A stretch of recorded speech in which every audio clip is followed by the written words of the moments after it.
आप सबों को बहुत बहुत धन्यवाद मेरे लिए प्रार्थना करने के लिए। और बहुत लोग मेरे लिए प्रार्थना किया, आज मैं चंगा हूँ। पिछले कई दिनों से, कई हफ्ता से अचानक मेरा ऑक्सीजन कम हो जाता था। तो डॉक्टर ने हमारा सीटी स्कैन लिया, ब्लड रिपोर्ट लिया, एलर्जी टेस्ट लिया, कहीं पर कोई चीज़ नहीं मिला। तो लोग भी आश्चर्य किया कि ऑक्सीजन लेवल क्यों डाउन हो रहा है। तो सैमुअल के पास में ऑक्सीजन कंसंट्रेटर था, नया वाला, तो उसने मेरे लिए खोल के दिया। तो कभी कभी मैं यूज़ करता था। फिर डॉक्टर सैमुअल ने मुझे रांची ले गया और वहाँ पर बहुत बड़े डॉक्टर को दिखाया। मैं सीटी स्कैन देखा, सारा चीज़ देखा, सारा रिपोर्ट देखा। बोला आपका कुछ नहीं है। एक टैबलेट सुबह शाम दिया और मुझे लगा कि परमेश्वर ने मुझे कंपलसरी रेस्ट दिया बिस्तरा में, क्योंकि बिस्तरा में मैं अक्सर पसंद नहीं करता हूँ जाना। तो मेरे लिए बहुत अच्छा रहा कि कई दिनों के लिए मैं थोड़ा रेस्ट में रहा और बहुत कम ऑफिस किया। उसके लिए मैं परमेश्वर को धन्यवाद देता हूँ। आज हम लोग 7 में से 12 इसलिए आए हैं क्योंकि 7 जो है ये सब एक कंटिन्यूएशन था। जो पहला प्लेग जो आया था वो नाइल नदी को खून में बदल दिया। नाइल नदी में मैं एक छोटा सा क्रूज़ में मैं गया था मेरे परिवार के साथ, मेरे वाइफ के साथ। बहुत सुंदर रहा। उस नाइल नदी के चारों तरफ मिस्र देश बसा हुआ है और बाकी जगह पर अधिकतर बेबान है, परंतु सारा कंसंट्रेशन पीपल का वो चारों तरफ है। आवाज़ हमारा ठीक आ रहा है। सेकंड, फ्रॉग्स, मेंढक। पता नहीं इतने प्लेगों में से परमेश्वर ने मेंढक को क्यों चुना, मैं नहीं बता सकता हूँ। पर तो पूरा घर भर मेंढक। खाना खाएंगे तो मेंढक कूद जाता है, सोने के टाइम मेंढक कूद जाता होगा, पानी पीने के समय मेंढक कूद जाता होगा, आपके पानी में, बर्तन में, खाना में। तो कैसे लगेगा लोगों को? ये जो मेंढक जब इतना आ जाएगा आप उसको मार भी नहीं पाएंगे,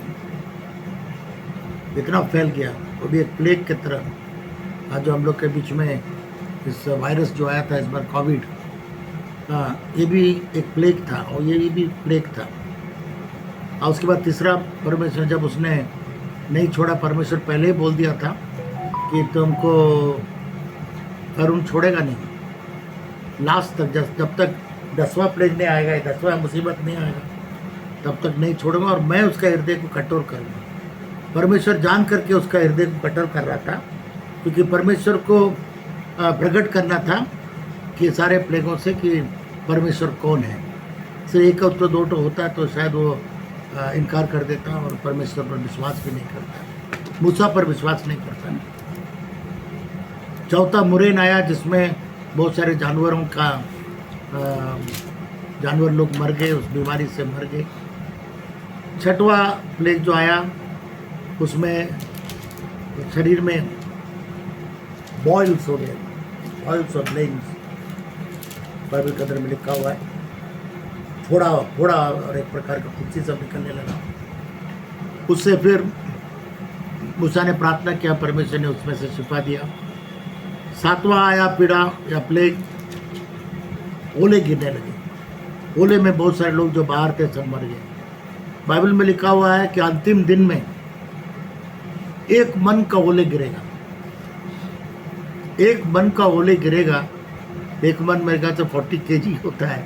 40 kg का अगर बर्फ गिरेगा तो आप सोचिए क्या होगा, क्या क्या चीज़ नुकसान होगा।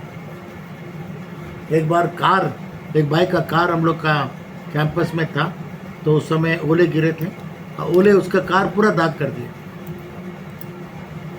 तो 1 मन का ओले के लिए तैयार रहना है। एक दिन आने वाला है, 1 मन भर का ओले गिरेगा। उसमें बाहर रखा हुआ आदमी, जानवर, घर भी जो पुआल का, ये आपका एस्बेस्टस का बना हो या टीन का बना हो, वो भी सब टूटने का संभावना रहेगा। 40 किलो का एक पत्थर अगर किसी घर में या किसी पेड़ में गिरेगा, क्या होगा आप सोच लीजिए। 8वां प्लेग लाया था उसका टिड्डे, लोकस्ट, और लोकस्ट भी इतना आ गया, वो लोग कहीं बच नहीं पाया, परेशान हो गया। उस पर मूसा ने प्रार्थना किया, उससे छुटकारा किया। उसके बाद अंधकार हो गया, अंधकार का प्लेग में अंधकार हो गया। और तो इसमें बहुत बड़ी खूबी की बात है कि मिस्र के सारे लोग अंधकार में रहे, परंतु इस्राएल के लोगों के घर में रोशनी था। देखिए परमेश्वर कैसे दिखाता है लोगों को। कई बार जब वहाँ पर डैम आया आपका महाराष्ट्र में, तो वहाँ पर जिस जगह पर बहुत सारे परमेश्वर के लोग थे, वहाँ पर वो बाढ़ नहीं पहुँचा, बाकी सारे जगह बाढ़ पहुँचा। जब भूकंप हुआ, भूकंप जहाँ पर परमेश्वर के लोग जहाँ पर थे वहाँ नहीं हुआ, दूसरे जगह पर हो गया। तो उसी प्रकार से इज़राइल के घर में रोशनी था, परंतु मिस्र के राजा से लेकर के नौकर तक और वहाँ के रहने वाले लोगों के घर में रोशनी नहीं था। तो उसके बाद ये 9वां प्लेग था। अब परमेश्वर लास्ट एक खतरनाक कष्ट और क्लेश उनके ऊपर लाता है, जिसके द्वारा फरून राजा जो है वो हाथ पकड़ लिया, मान गया और उन लोगों को छोड़ दिया। तो उसी चीज़ को 12वां अध्याय को मैं इसलिए आपको 7 से 12वां ले जा रहा हूँ, क्योंकि बहुत सारे प्लेग को आपको मैं समझा दिया हूँ। फिर यहोवा ने मिस्र देश में मूसा और हारून से कहा कि ये महीना तुम लोगों के लिए आरंभ का ठहरे, अर्थात वर्ष का पहला महीना यही ठहरे। इसलिए कि सारी मंडली से इस प्रकार कहो कि इसी महीने के 10वें दिन को तुम अपने अपने पितरों के घरानों के अनुसार घराने के पीछे एक मेमना ले रखो। अब देखिए परमेश्वर कहता है कि हर घर जो इजरायली घर था वहाँ पर उन सबों को कहा परिवार एक मेमना को लेना है या तो बकरा को लेना है, और इसको 7 दिन रखना है। हाँ, एक मेमना को लेना है। और यदि किसी के घराने में एक मेमना के खाने के लिए मनुष्य कम हो, तो वो अपने सब से निकट रहने वाले पड़ोसी के साथ प्राणियों की गिनती के अनुसार एक मेमना ले रखे, और तुम हर एक के खाने के अनुसार मेमना का हिसाब करना। परमेश्वर जो है सबके लिए खाने का एक व्यवस्था करने के लिए बोलता है। इसमें कोई भी घटना नहीं चाहिए, कोई भी नहीं चाहिए। यीशु मसीह जो हम लोग के लिए इसके मेमना के रूप में जो बलिदान हुआ, सबके लिए, सब घराने के लिए है। देखा, तू और तेरा घराना उद्धार पाएगा। यीशु मसीह का मृत्यु और यीशु मसीह का उद्धार केवल कुछ लोगों के लिए सीमित नहीं है, ये सारे लोगों के लिए सीमित है। और यहाँ पर देखा, जब मेमना तुम लोगे, अगर उसमें ज़्यादा मीट बच जाता है तो पड़ोसी को ले लो, और उसके हिसाब से इतना खा सकता है उसको आप ले लो। सबसे बड़ा चीज़ दिखती है, परमेश्वर के लाइफ के अंदर में वेस्टेज नहीं होता है। परमेश्वर को वेस्टेज नहीं करता। 12 टोकरी जो बच गया खाना, वो वेस्टेज नहीं था, वो एक आशीष था। और जो 5 रोटी 2 मछली दिया, वो बेचारा अपना घर आशीष को लेकर के गया। आशीष कोई वेस्टेज नहीं होता है। तो यहाँ पर देखिएगा, तुम्हारे मेमना निर्दोष और पहले वर्ष का नर हो, और उसे चाहे बेड़ों में से लेना, चाहे बकरियों में से।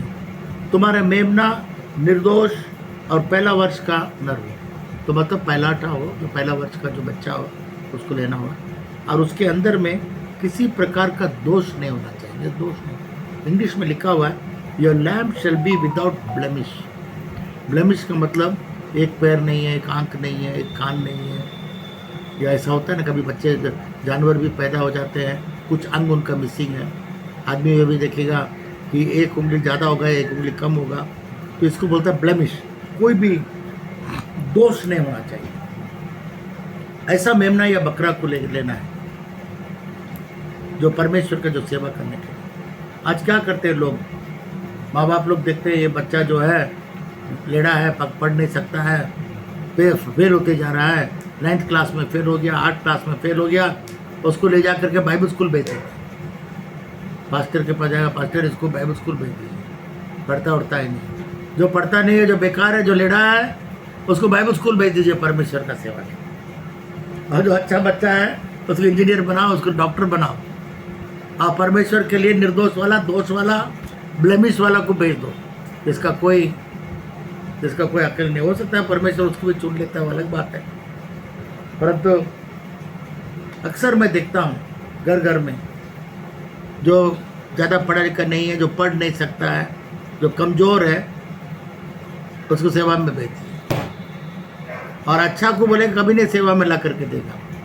इसलिए परमेश्वर कहता है, परमेश्वर के सेवा में भी निर्दोष बलि जो भी होगा, या जो मेमना या बकरा जो उस दिन जो बलि किया जाएगा या काटा जाएगा, निर्दोष होना चाहिए।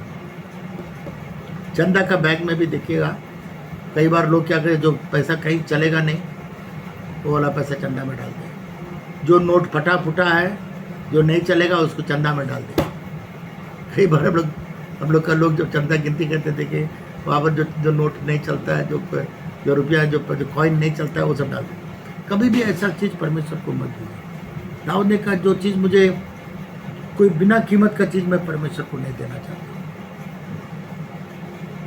फ्री चीज़ मैं देना नहीं चाहता, मुझे कुछ कीमत लगना चाहिए, क्योंकि आप परमेश्वर के लिए दे रहे हैं। परमेश्वर को जब दीजिएगा, उत्तम चीज़ दीजिएगा। खराब वाला फल हो गया, सड़ा हुआ फल हो गया, है ना, पहला फल अच्छा से खा लेगा, बाकी जितना अच्छा नहीं है उसको ला के परमेश्वर को दे दे। जो पसंद नहीं हो परमेश्वर को दे दे। बहुत लोग ऐसा है, अच्छा ज़मीन अपने लिए रख लेगा, जो ज़मीन में कुछ लाभ का नहीं है वो बोलेगा चर्च को हम ले, चर्च बना लो। तो चर्च कहाँ बनाएंगे, मैं रास्ता भी नहीं है, कुछ भी नहीं है, आप खुद अपना घर नहीं बना सकते हैं, उसको आप चर्च में दे दिया। तो परमेश्वर इन बातों को देखता है। जब भी आप परमेश्वर को चीज़ देंगे ना, बिना निर्दोष का होना चाहिए, दोष नहीं रहना चाहिए। You have to give the best to God, क्योंकि आप गॉड को दे रहे हैं। गॉड भी आप देखिए सबसे बेस्ट हम लोग को दिया। आपने कभी इस सृष्टि में देखा कोई भी चीज़ सेकंड बेस्ट है? बताइए, आप ही बताइए। या 2 नंबरी परमेश्वर ने कोई हम लोग के लिए किया है? कोई 2 नंबरी नहीं किया। Everything number 1। सारा सृष्टि परमेश्वर का देखिए, उसमें एक में भी त्रुटि नहीं मिलेगा। He is a master mind. इसलिए मेरे जीवन में भी मैं परमेश्वर के लिए जो करना चाहता हूँ, अच्छा करना चाहता हूँ। जहाँ तक मेरा सीमा है, अच्छा करना चाहता हूँ। सेकंड बेस्ट कभी नहीं लगाऊंगा। कोई आपको बोलता है ये 2 नंबर ये ले लीजिए, नहीं, गॉड के लिए नहीं। गॉड के लिए सब चीज़ 1 नंबर गॉड ने मुझे दिया। मैं भी जब परमेश्वर के लिए करूँगा सबसे उत्तम चीज़, बढ़िया चीज़। पैसा खर्चा फालतू का नहीं करूँगा, तो उसी में अगर परमेश्वर के लिए खूबसूरत बन जाता है तो उसको मैं बनना चाहूँगा। क्योंकि परमेश्वर हम लोग के लिए सबसे उत्तम और नंबर 1 प्रोडक्ट हम लोग को दिया। और इसके बदले में जब भी हम लोग परमेश्वर के लिए कुछ करें, नंबर 1 करिए। परमेश्वर के लिए सबसे श्रेष्ठ चीज़ दीजिए। बाजार में जब कुछ परमेश्वर के लिए कुछ सेवकाई के लिए कुछ करेंगे, अच्छा चीज़ करिए परमेश्वर, और बढ़िया चीज़ लाइए, द बेस्ट ला करके परमेश्वर। चाहे कभी लोग टेबल क्लॉथ लगाते हैं, कभी कोई फूल लगाते हैं, कभी गॉड के लिए कुछ। उसी प्रकार से जब लोग कुछ प्रभु के लिए करेंगे भी ना, हम लोग अपने हाथ से सबसे बेस्ट करना है। तो परमेश्वर के इसमें दोष नहीं होना चाहिए। और इस महीना के 14वें दिन तक उसे रख छोड़ना, और उस दिन गोदिल के समय इज़राइल की सारी मंडली के लोग उसे बलि करेंगे। अब देखिए 14 दिन उसको रखना पड़ता है देखने के लिए, घर में लाके उतना दिन क्यों रखना है? उतना दिन आप बताइए तो क्या कारण? बहुत सारे कारण हैं, मुझे बताओ।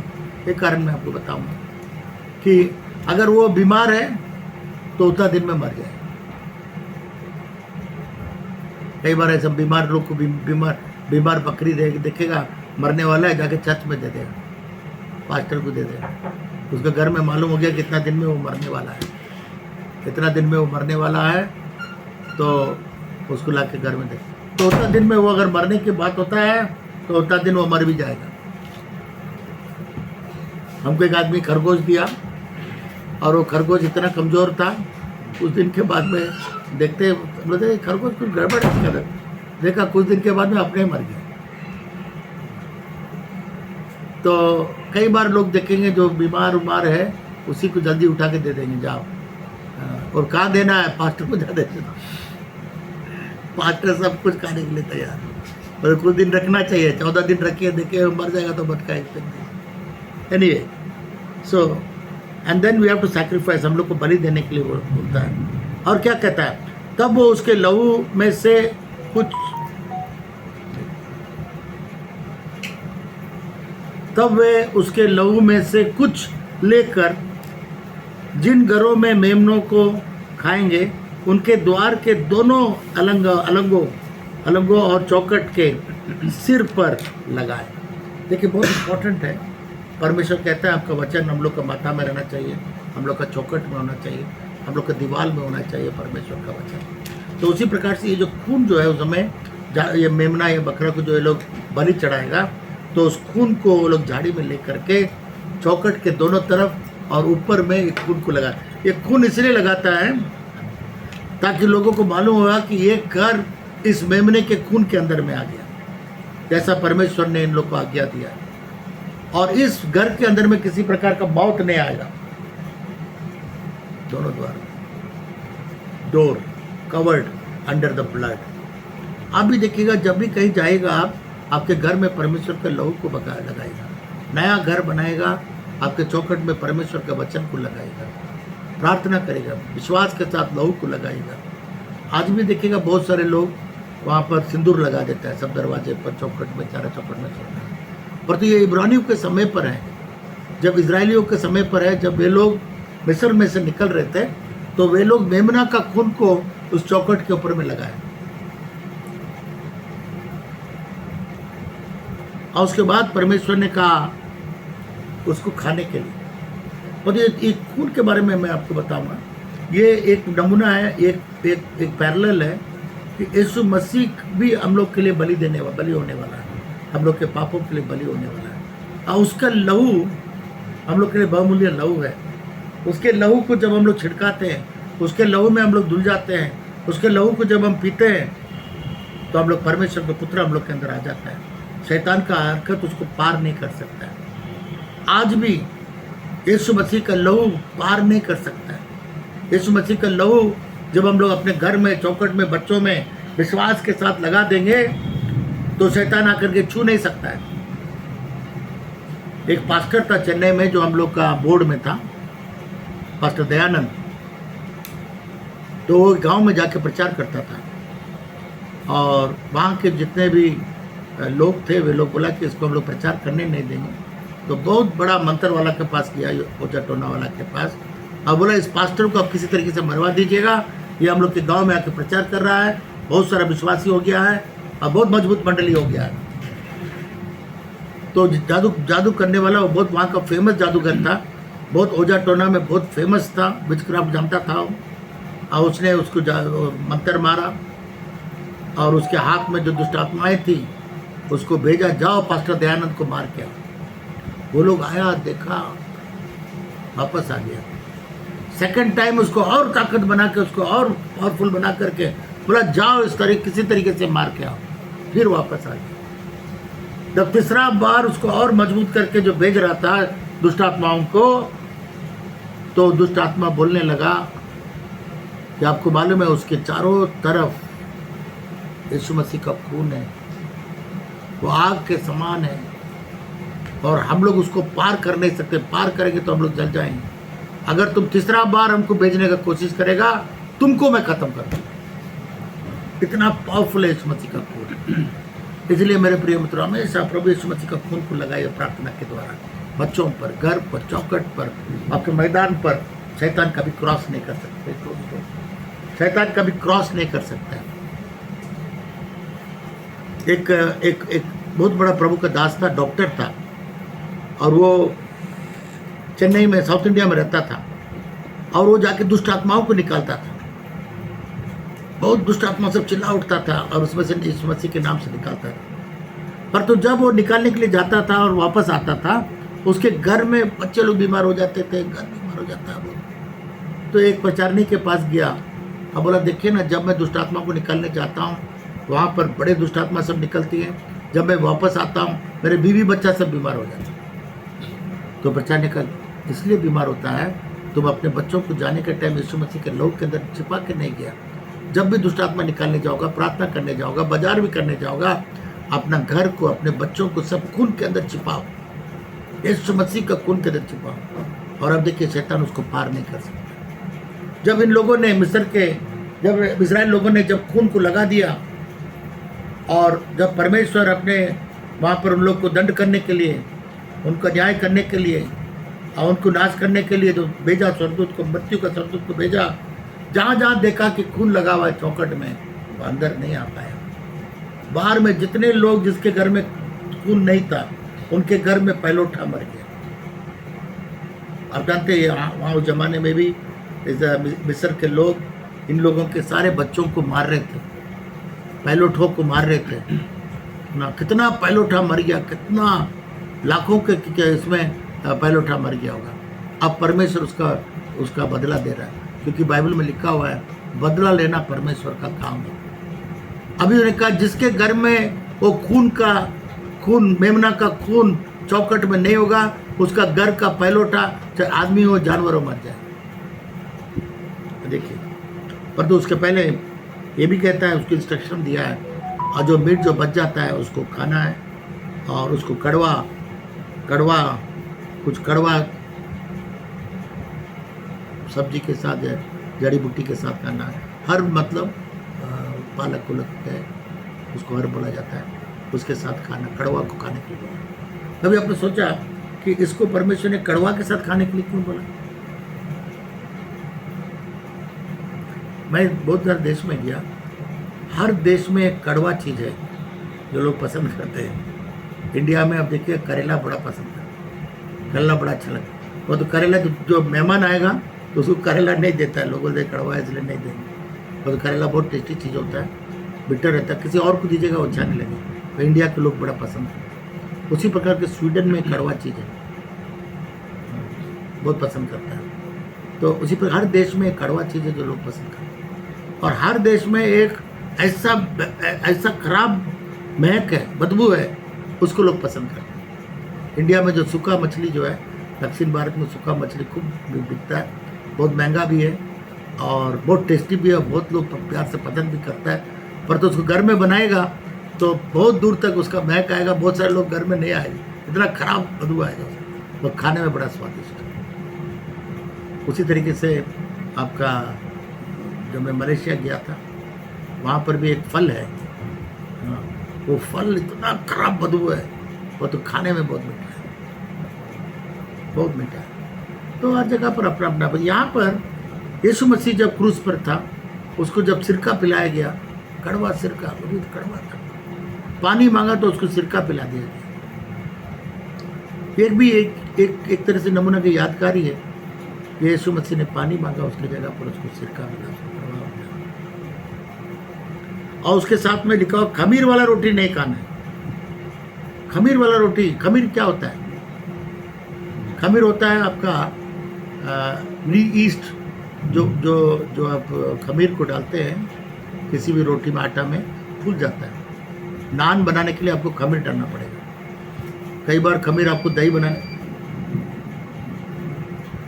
बनाने के लिए भी, lightning Lord protect all the computer, और दही के अंदर में भी उसको दही बनाने के लिए खमीर डालता है, ईस्ट डालता है।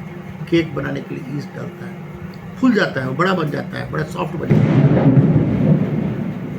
माफ़ करिए, लाइटनिंग लग रहा है, इसमें यहीं पर हम लोग समाप्त करेंगे क्योंकि भयंकर लाइटनिंग है, कंप्यूटर सब चल रहा है।